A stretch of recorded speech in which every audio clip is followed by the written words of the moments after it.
The Shadow Pony by Headless Horseshoe. Chapter 2. A day has passed since the Castle of the Two Sisters incident. Applejack was back at Sweet Apple Acres, thinking that she had left the bad experience behind. But little did she know the nightmare was just getting started. It's night in Equestria. Applejack is back at Sweet Apple Acres.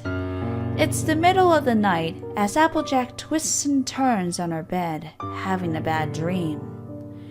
Suddenly, Applejack wakes up all covered in sweat, breathing heavily as she looks around her room. Her room is pitch black as always. She tries to calm herself down and takes a deep breath when, unexpectedly, a knock at the front door is heard. Applejack hesitates for a second and gets out of bed to answer the door. I remember that night. Big Mac hadn't returned from his delivery, and Granny Smith and Apple Bloom were still visiting Goldie Delicious. I just assumed they were back home, Applejack narrates. The knock is heard again. Applejack walks toward the front door, asking to see who's there. Who is it? She asked, but no one answers. The knock is heard once more. Big brother, is that you? She asked, but no one answers. Is someone out there? She asked, frightened. There is silence for a moment. Then the voice of a small filly is heard. Hello? Can you help me? Please? The voice asked. It seemed scared. I'm looking for my mom and my dad. I'm lost. Applejack feels relieved. She takes a deep breath as she walks toward the front door. Do your mom and dad know you're here, sweetie? She opens the door to greet her guest, but there is no one out there. She looks around, looking for anyone. Hello? She asked, but no one answers. Little one? She looks around, but no one is outside but her. Confused, Applejack walks back inside and locks the front door. She is scared. As she walks back to her room thinking about what just happened, she starts hearing the sound of someone else's footsteps behind her. She stops and turns around. All she sees is a dark, empty room. Afraid, Applejack hurries into her bedroom, locks her door, and gets under the bedsheets as fast as she can. You can call me crazy you want, Twilight, but I had this feeling there was someone else in the house other than me, she continues. Back at Twilight's library, she hears Applejack's tale with disbelief. That sounds horrible, AJ. Applejack looks at Twilight. Her eyes looked more scared than before. But the worst part came the day after. Applejack wakes up the next day, a little bit tired since she wasn't able to sleep much. She looks around her room. It all appears normal until she sees that her bedroom door is completely opened. Applejack stares at it, feeling scared. I know I closed my bedroom door, Twilight.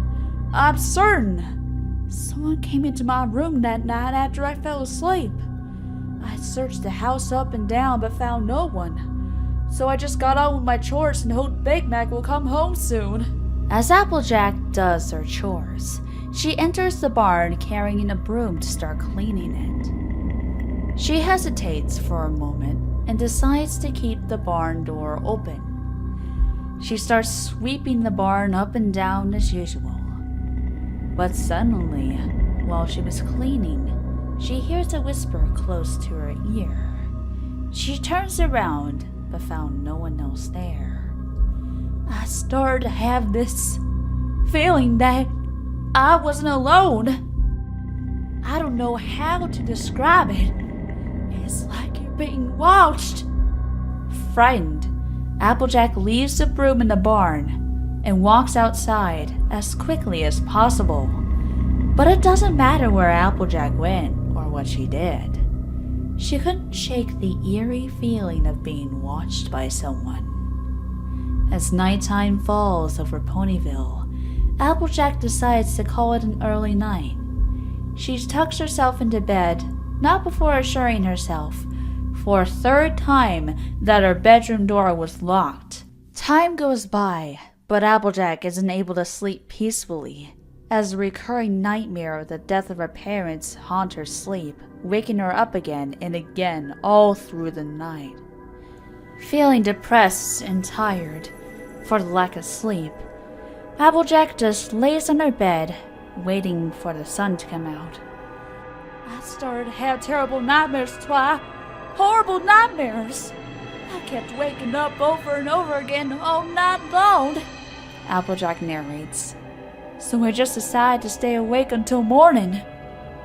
As Applejack closes her eyes, trying to get some rest, she hears the sound of her bedroom's doorknob turning slowly. Applejack wakes up immediately. She sits up and turns toward her bedroom's door as it slowly opens, revealing the pitch-black door way outside her bedroom. Frozen with fear, Applejack stares into the empty hallway, not wanting to blink for a second. I couldn't see anyone, but I swear there was something there, watching me from my bedroom door. I could feel its eyes looking straight at me, Twilight. I swear! It was waiting for me to fall asleep again. Applejack shows Twilight her arm. It is covered with scars, cuts, and bruises. Twilight sees Applejack's arm. Did that theme harm you, AJ? She asks. Applejack tries to hold her tears. I'm sorry, Twi. I didn't know what else to do. Twilight looks up at Applejack in disbelief.